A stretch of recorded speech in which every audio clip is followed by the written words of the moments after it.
Pronto, então a engenharia mecatrônica, ela mudou o nome um pouquinho agora, que não sei se vocês estão sabendo, mas aparece não mais engenharia mecatrônica, é engenharia de controle e automação.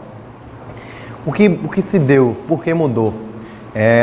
Existe uma coisa em cada curso que é grade curricular. Então, o que eu vou pagar durante o meu curso, todas as cadeiras, todas as matérias. Então, houve uma pequena mudança nas grades curriculares e decidiram mudar o nome de engenharia mecatrônica para engenharia de controle e automação. Então, existem algumas instituições que ainda mantêm a grade antiga de engenharia mecatrônica, só que pelo MEC agora e pelo ENAD também, aí se mudou o nome de engenharia mecatrônica para engenharia de controle e automação.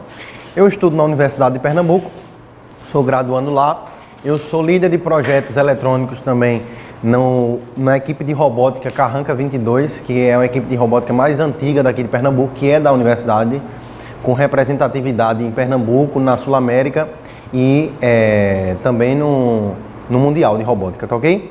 Então eu vou falar para vocês um pouco como se dá essa questão de engenharia de controle e automação. Engenharia de controle e automação surgiu, o profissional engenheiro de controle e automação surgiu na necessidade que teve a indústria. A gente sabe que a tecnologia ela vem avançando com o passar do tempo, desde na época dos nossos primórdios e tudo mais, lá do Paleolítico.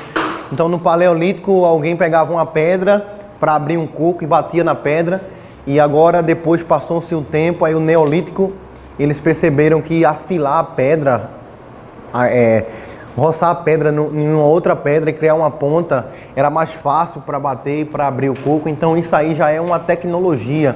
Porque o que é tecnologia? Tecnologia é o estudo da técnica, é eu dominar a técnica para quê? Para facilitar o cotidiano, a vida e os meus afazeres. Então essa tecnologia vem se avançando. Para aquela época uma pedra polida era uma tecnologia muito avançada. Para nós hoje em dia é algo que a gente menospreza.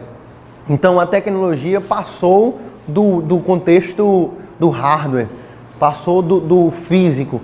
A tecnologia agora ela se expande em âmbitos software, âmbitos que eu não consigo mais tocar, âmbitos que eu não consigo muitas vezes nem imaginar.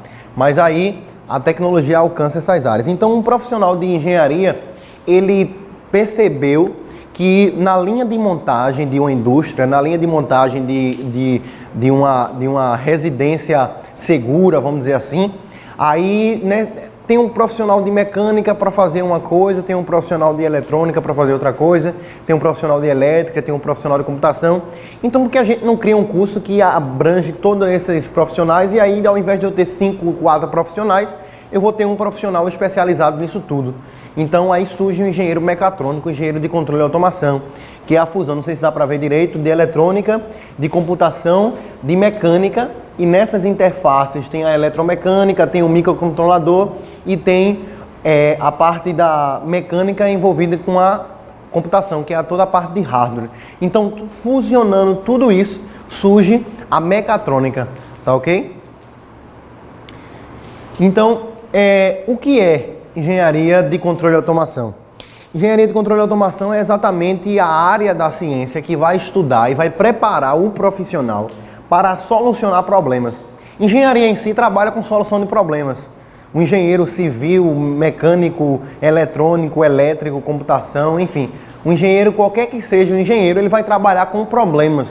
Então, seja você um professor acadêmico, seja você um engenheiro de uma indústria, como por exemplo o caso daquele senhor que saiu daqui, que ele trabalha na Chester, vai ser proposto diariamente problemas para você. E aí, dependendo da sua área de atuação, você vai organizar soluções para esses problemas. E quanto mais rápido e melhor for a sua solução, mais dinheiro você ganha e melhor profissional você é. Um exemplo, na linha de montagem da Jeep, que é aqui em Goiânia, nós temos uma linha de montagem que funciona muito rapidamente. E existe um profissional de mecatrônica lá, que ele trabalha na área de manutenção, um exemplo.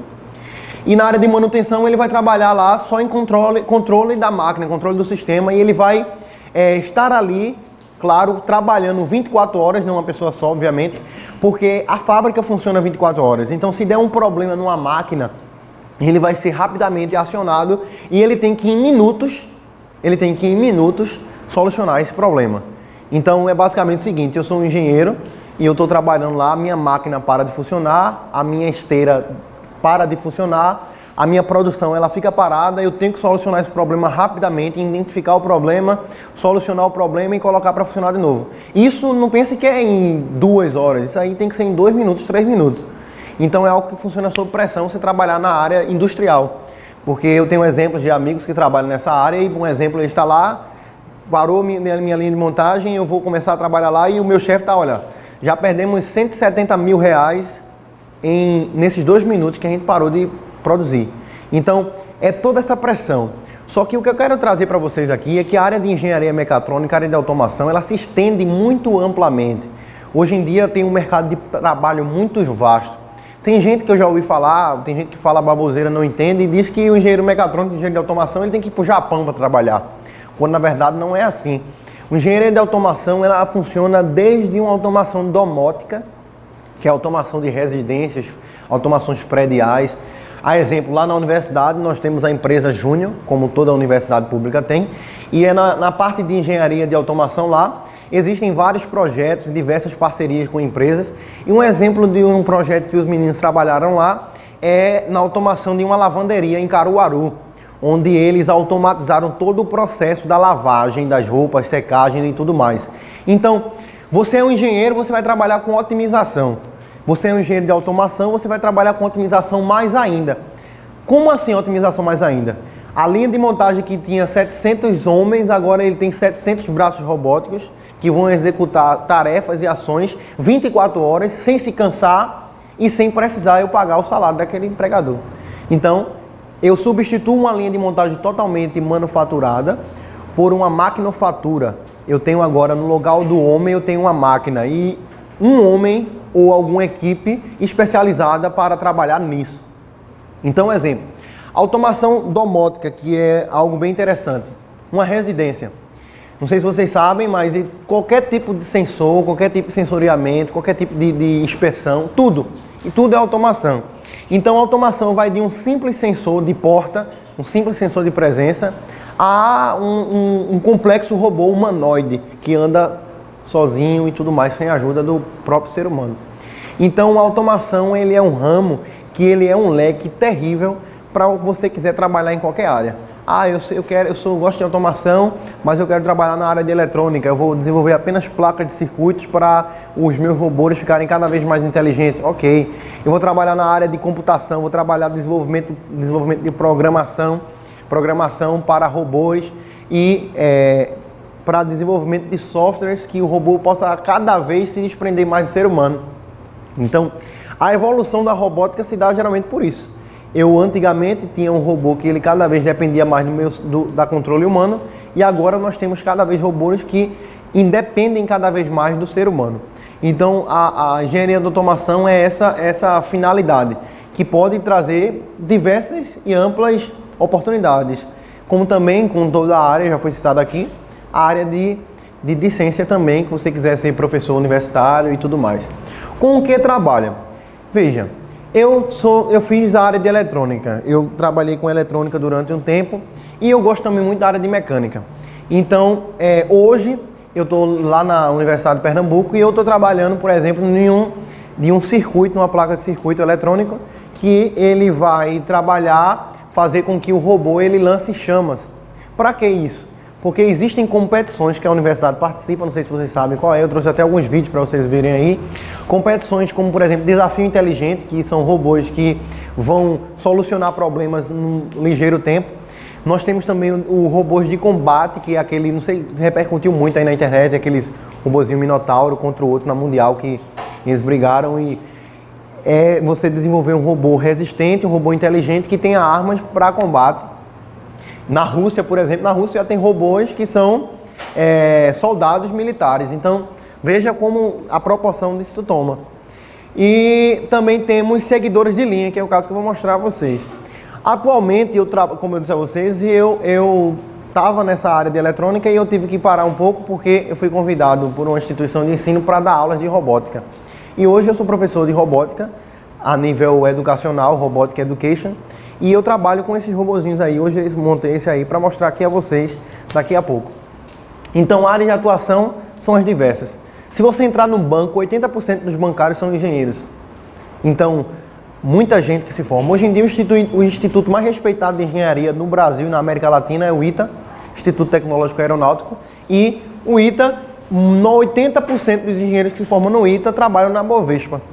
Então, muitas pessoas, eu tenho amigos lá, então muitas pessoas, muitas áreas são de atuação. Como uma coisa interessante que o senhor, ele falou que o engenheiro, ele tem a capacidade de fazer qualquer coisa, isso é verdade.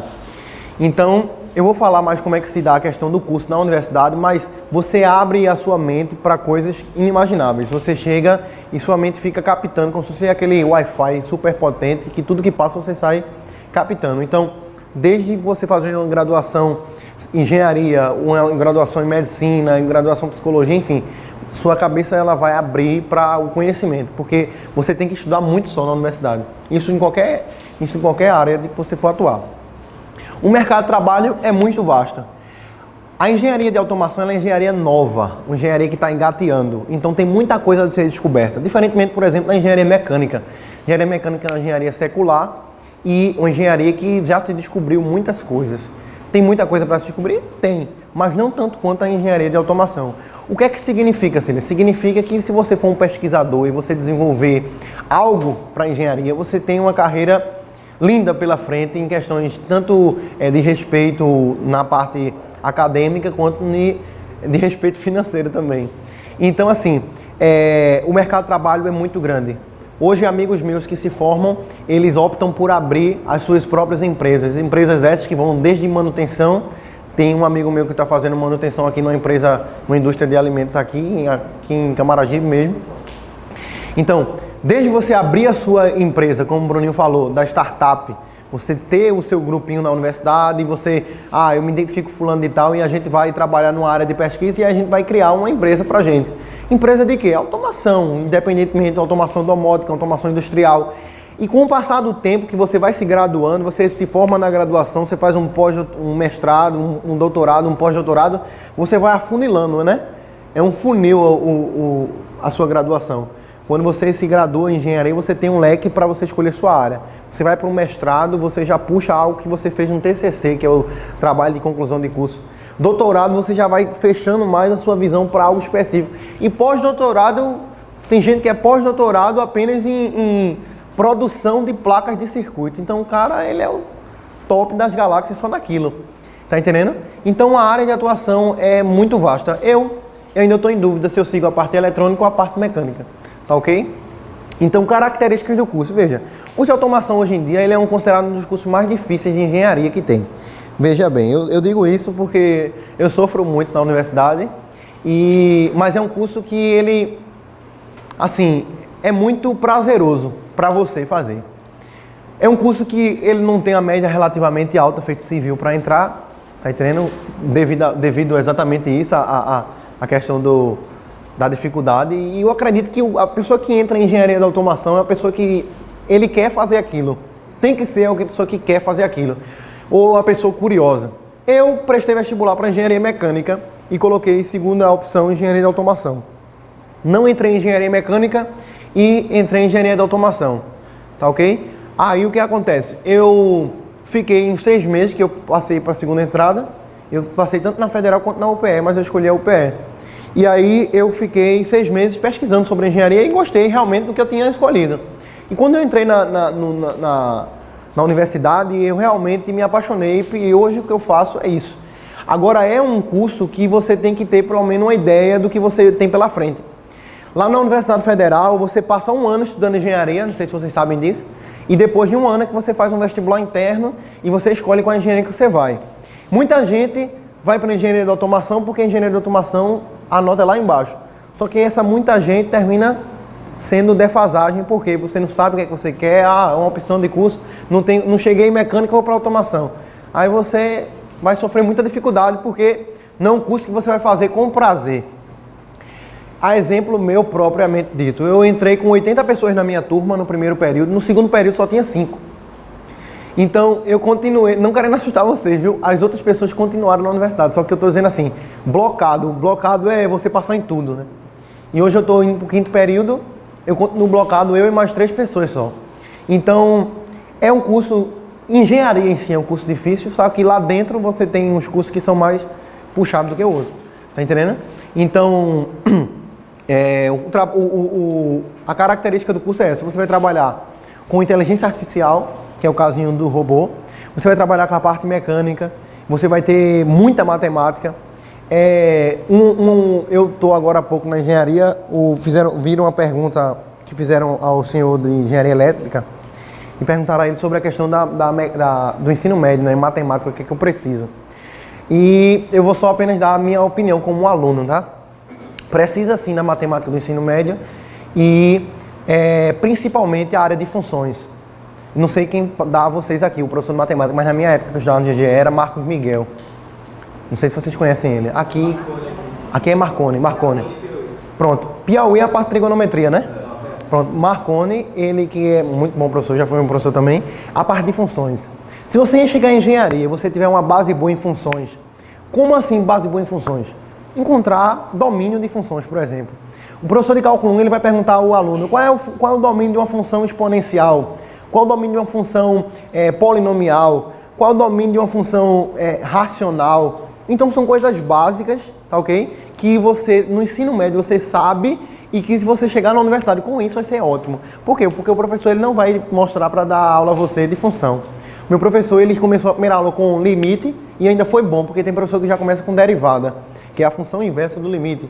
Então, você começa com limite, tendo que saber funções, tendo que saber divisão de polinômios, fatoração, binômio de Newton. Isso tudo coisas que você tem um interesse no ensino médio, que eu não tinha interesse no ensino médio para essas coisas. O Marco Miguel dizia direto, presta atenção, vocês vão fazer engenharia, e eu só fazia dormir na aula. Mas eu senti dificuldade e eu tive que buscar, ok? A busca eu tive que buscar, porque senão eu não acompanhava. E são coisas simples. Não precisa de muita coisa. Você vai perceber que muita gente que entra na universidade é um povo que muita gente entra nem sabendo somar fração. Então é uma dificuldade na realidade do nosso Brasil hoje em dia. Mas se você sabe já algo, não apenas as 4 operações, mas que você sabe a função também, é algo que você vai passar em cálculo 1 tranquilamente. Porque aí vem funções, aí vem limite, derivadas de primeira ordem, segunda ordem, terceira ordem. E depois chega na complementos de matemática. Eu cheguei no nível de matemática que eu não sei mais para onde é que eu vou, porque eu paguei uma cadeira esse semestre que é complementos de matemática. É tudo que você vê em cálculo 1, cálculo 2, cálculo 3 e cálculo 4. Tudo que você vê, só que agora no universo dos complexos. Então eu fiz cálculo 1, cálculo 2, cálculo 3, cálculo 4, botei a mão na cabeça e pronto, vou enlouquecer. Comecei a tomar tarja preta, Rivotril, essas coisas para poder dormir. Aí quando eu achei que eu estava livre, aí chega esse semestre, o professor dizendo assim, a gente vai estudar complementos de matemática. O que danado é complemento de matemática? Não, complemento de matemática é você estudar isso tudinho agora com números complexos. Aí você volta para cálculo 1 de novo, só que em números complexos. Mas para que isso? Qual a funcionalidade disso? Um exemplo, uma pergunta bem simples a vocês. Qual é a voltagem dessa tomada que passa aqui por nós? 220 volts, né? Mas aí se você fizer essa pergunta na vida real, no contexto de engenharia, não é apenas 220 volts. Porque como a corrente ela é alternada, ela tem um polo positivo e um polo negativo, a alternância dela gera tanto um campo magnético e gera também uma parte complexa. Que parte complexa é essa? É o 220 mais um tananã I. Não sei se vocês já estudaram números complexos, mas o I é a parte imaginária. O I é a parte que você não toca. Então todo o circuito elétrico, ele tem a parte real, que é essa parte que é nominal, que se fala tensão nominal. Não sei se você já ouviu falar isso. Tensão nominal é a parte real, 220 volts mais uma variação imaginária. E o que é imaginário é o que não está nos números naturais, no real, não está em nada, tá? Sozinho lá, ele sozinho. Então em engenharia sozinho. Então em engenharia tem muito disso. Você solucionar problemas da seguinte forma: é lhe dado uma equação matemática, uma função lá gigantesca, e você passa o primeiro semestre.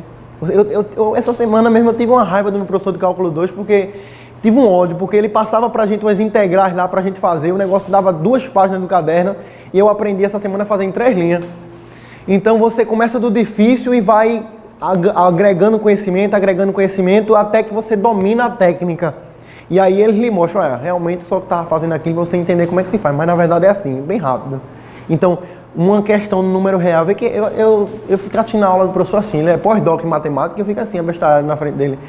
Porque ele pega uma função dos reais, do ambiente reais normal, x, y, z, reais, e ele leva para o campo imaginário, porque é mais fácil resolver no campo imaginário, resolve e depois volta para o campo real com a resposta.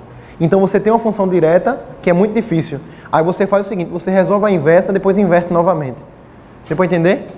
Então isso aí é séries de Fourier, entendeu mesmo? Então você tem uma série de Taylor, então tem uns caras muito doidos lá. Mas é muito bom. Eu vou mostrar rapidamente alguns vídeos para vocês, mas antes, enquanto ela coloca aí, eu vou apresentar para vocês esse robozinho aqui. Bem, eu tenho mais de 60 tipos de robô que tem no meu kit. Esse aqui eu programei ele com Bluetooth, então só eu ter o Bluetooth conectado a ele eu consigo controlá-lo. Me aproximei, conectou, e aí eu consigo controlar o meu robozinho agora.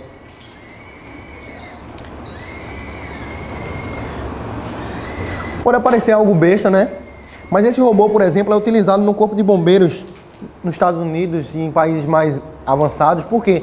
Porque ele anda sozinho também. Como assim ele anda sozinho? Não sei se vocês estão vendo esses olhinhos dele aí, estão vendo? Meus alunos dizem, eita, o olho dele, mas como é que é o olho? Ele não está vendo. Isso aqui, na verdade, é um sensor ultrassônico, que ele faz o seguinte, ele está emitindo um som aqui agora, vocês estão ouvindo? Porque é um som ultrassônico. Então, é algo tão alto, a frequência é tão alta, o nosso ouvido ele vai de 5 a 20 mil. Então, a gente tem uma escala de som que a gente consegue ouvir naquele período, nem abaixo, nem acima. Então, ele está emitindo um som tão alto que a gente não está ouvindo. E como se dá isso? Ele emite uma onda sonora e ele vai estar sempre emitindo. Quando eu ativo ele para ele andar sozinho, obviamente, ele vai estar sempre emitindo essa onda. Se eu passar na frente dele e a onda voltar para ele mais rapidamente, ele vai perceber que bateu em um obstáculo e voltou. Aí ele vai se desviar daquele obstáculo. É assim que funciona o sensor ultrassônico. É assim que funciona o sensor de presença, o sensor IR, que é o sensor que você vai ter ali. Ele vai estar emitindo luz infravermelho. E se a resposta dele for muito rápida, é sinal que ele bateu em um obstáculo e voltou. Então ele calcula a distância multiplicada por 2, obviamente, porque a distância de ir e voltar, ele divide por 2. É assim que funciona, por exemplo, a ultrassom. A ultrassom você coloca, por exemplo, uma tomografia, você coloca na cabeça de uma pessoa, e isso é até uma questão de física que caiu no vestibular. Ele lança uma onda que bate na parede craniana da pessoa e volta. E aí ele divide a distância por 2, obviamente, para saber a distância e a alteração em alguma coisa, ele vai diagnosticar isso. Então, obstacle avoid, ele está sozinho. Se eu botar aqui na frente dele, ó, e aí ele vai. Então, para que serve isso aqui, Silas? Os bombeiros, eles usam, por exemplo, caiu o prédio, só que tem uma parte que ainda não caiu. Aí o que acontece? Se ele vai até o... Deixa eu botar para não assustar ela. Se ele entra na estrutura e ele percebe a presença de alguém, claro que ele vai estar implementado com um sensor infravermelho, para ele detectar o calor também da pessoa. Então ele vai até a pessoa, ele percebe e manda a informação que tem uma pessoa, tá ok?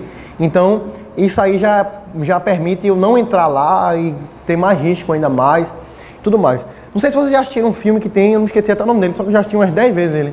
Que é um filme da militarismo lá que um esquadrão antibombas ele vai dos Estados Unidos para estar sempre na linha de combate e ele vai com um robozinho lá, pega a garrinha, pronto. Eu tenho um robozinho daquele montado lá na universidade que a gente ganhou da NASA. É um robozinho que ele anda, ele é mais ou menos desse tamanho, ele tem uma garrinha e ele é orientado pelo celular ou pelo controle via rádio. E ele pega objetos que a gente quer que ele pegue. Então isso facilita, porque antigamente quem ia lá era o cara. Se bem que ainda hoje vai, né? Mas ainda tem a questão da tecnologia, ainda tem a questão do ajudar o homem. E como é que funciona isso, por exemplo, numa indústria? Claro que isso aqui é um robô de uma Robotic Education, então eu trabalho com crianças na faixa etária de 7 a 14, 15 anos. Obviamente que eu não vou montar um robô do tamanho da sala para o menino ver, né? Isso aqui fui eu que montei, mas eu ensino eles a montarem, e a programar e tudo mais. Então, tem esses dois sensorzinhos aqui, que são sensores de luz, e ele, por exemplo, um robô desse a nível industrial, ele trabalha em uma linha de montagem. E que é uma linha de montagem? Vai ser algo que o robô vai trabalhar sempre nessa linha, exercendo alguma função, andando. E para isso ele vai seguir uma linha. Então ele é um robô seguidor de... Vamos ver se ele está seguindo. Eu não testei, se falhar, aí corta o vídeo.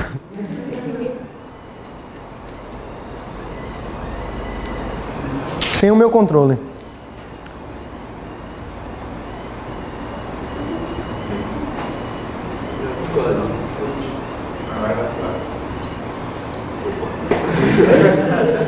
Inteligente ele. Então é o seguinte, você tem, por exemplo, na universidade você tem Olimpíadas nacionais, por exemplo, a gente já foi campeão, e Olimpíadas nacionais que fazem isso só com robôs menores para ser mais rápido, no menor tempo quem fizer ganha. Tem aquele robô de combate também, tem um robô lá que a gente tem uma hélice como se fosse de um ventilador grande, só que é de metal forte, que ela gira a 1200 RPM. Então, para bater no outro robô lá é muito massa. É massa, para quem gosta de destruição é massa. Então eu vou mostrar para vocês, eu não sei qual é que está na ordem aqui. Pronto, esse é o seguidor de linha.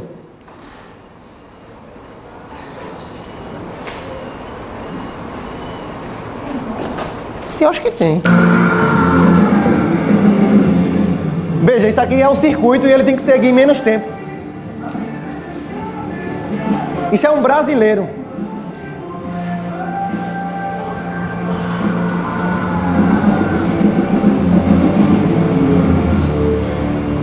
Olha, esse robozinho aqui, dá só uma pausinha aí. Já pode botar pro próximo. Esse robozinho aqui, ele é um robô que ele tem a programação pré-programada, que por isso que ele é tão rápido desse jeito. Só que eu trabalho lá fazendo a programação do robô. Então, você vai abrir o Arduino, isso aí são Arduino fechado, pré-programado. Então, eu vou fazer a programação do Arduino, que é a linguagem C++, não sei se já ouviram falar. Nunca ouviram falar em linguagem de programação, né? E essa aí é a versão, o japonês. Vê como é que o japonês humilha a gente. Saca aí, solta aí, bem rápido. Só pra como é que é a lentidão do garoto.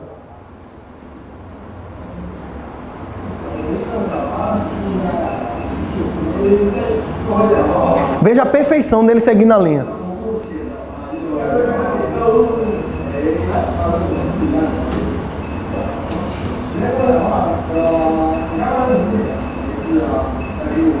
Diga aí. E ele tem que parar, viu? Se ele passar direto, ele perde. Ele tem que parar naquele intervalo. Então os caras tiram muita onda. Tá entendendo? A gente já foi campeão em cima desses japoneses. Não na versão de seguidor de linha, na de combate. Porque de seguidor de linha, os caras, não sei, a programação é feita os russos, né? O russo toda vez, os caras tiram muita onda. Mas vê aí o combate como é que se dá. É uns caras meio sinistros assim, esses caras assim que vivem jogando no LOL. Isso aí foi aquela luta, não sei se vocês viram. Aí tem gente que perguntou, poxa, um robô tão fraquinho desse, como é que ganhou do cara desse? Esse robô, ele tinha um arco elétrico, que ele dava choque, ele tinha um taser.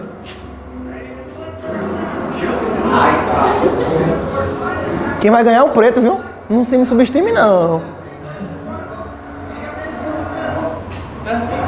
Então a gente vai para essa Olimpíada agora em junho, a gente tá viajando para São Paulo. Em julho, agora no começo de julho, a gente tá indo para... Nós temos 2 robôs que vamos competir.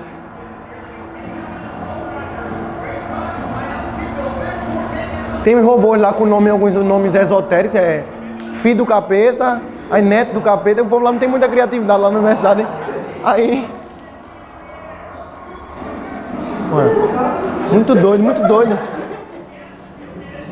Olha.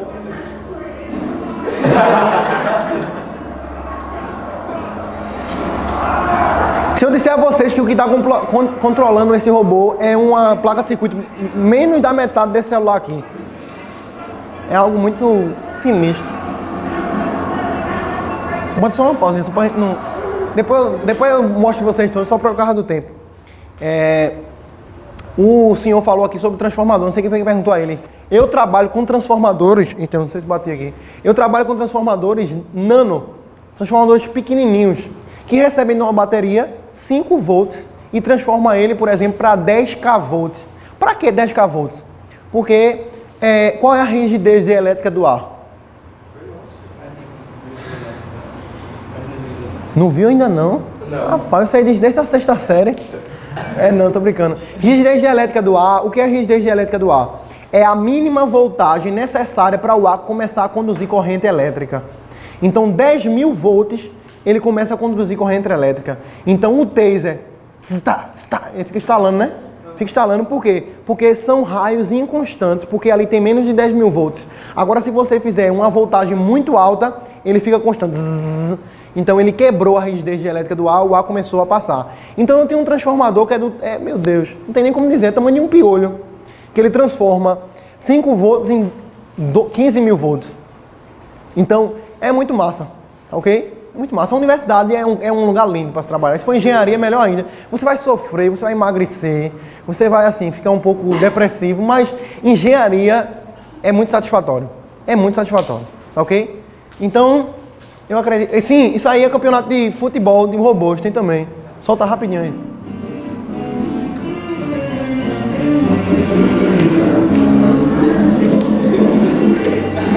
Esse robô joga melhor do que aquele menino ali, ó.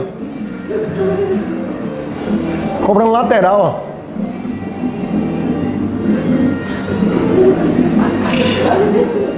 Bota o de dança, bota o próximo. É um negócio bem estranho. Agora é o seguinte, ninguém tá mexendo neles não, viu? Ninguém tá mexendo neles não, eles estão programados pra isso. É um negócio muito, muito massa, meu irmão. Você programar isso aí, uma linha de código, isso aqui dá... Meu Deus. Eu fiz um programa maior que eu fiz, tinha 2.400 linhas de código para fazer um autômato, que é um programa de computação, um jogo, para fazer esse robô dançar, por exemplo. Qual a quantidade de linha que tem?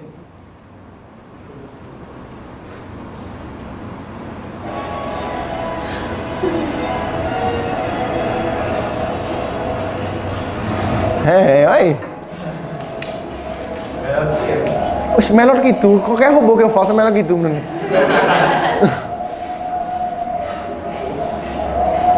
Então, assim, na universidade você vai ter essa amplitude. A gente trabalha com isso também, ok? O governo do estado tá trabalhando com esse robô. Comprou esse robô pequenininho pra galera do colégio.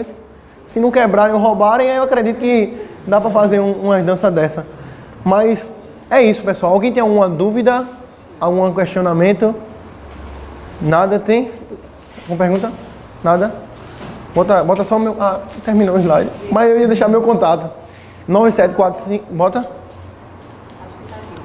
É no final do slide. Para tiver alguma dúvida, se vocês quiserem controlar o robozinho aí, quem quer controlar? Quem? Vem aqui, você controla aí. É bem fácil. O senhor disse que engenharia... Senhor não, pelo amor de Deus, pô. O senhor tá no céu. Você disse que engenharia mecatrônica e automação é a mesma coisa. Mesma coisa. Na verdade, não é a mesma coisa. A grade curricular mudou, adicionou algumas cadeiras que mudou o nome. Mecatrônica é mais antiga e a automação é mais nova, entendendo? Não se acha. Tem algumas instituições que ainda continuam com a grade antiga. Grade é as matérias que você paga no curso, tá entendendo?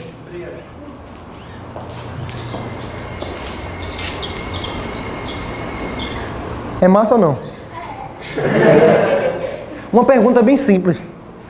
Se você responder, é seu robô.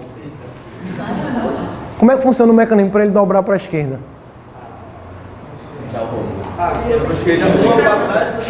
Foi? Quase isso. Se você bota uma para trás e outra para frente, você vai girar no mesmo eixo. Fazer a curva, o carro não faz a curva assim. O carro ele faz a curva assim. Então você desacelera um, né? E acelera o outro. É isso aí. Se você quiser girar para... É a dancinha que eu faço, só para encerrar, tá? Que eu já estou pagando mico demais aqui. A dancinha que eu faço para meus alunos é o seguinte. Você pega um robô desse, tem 2 motores apenas, mas a gente tem robôs lá com 16, 17 motores. Então você quer fazer um movimento. Você quer fazer com que o robô gire para a direita, ele faça um movimento para a direita. Então, na verdade, você vai... Direita, né? Direita. Deixa eu falar. Direita.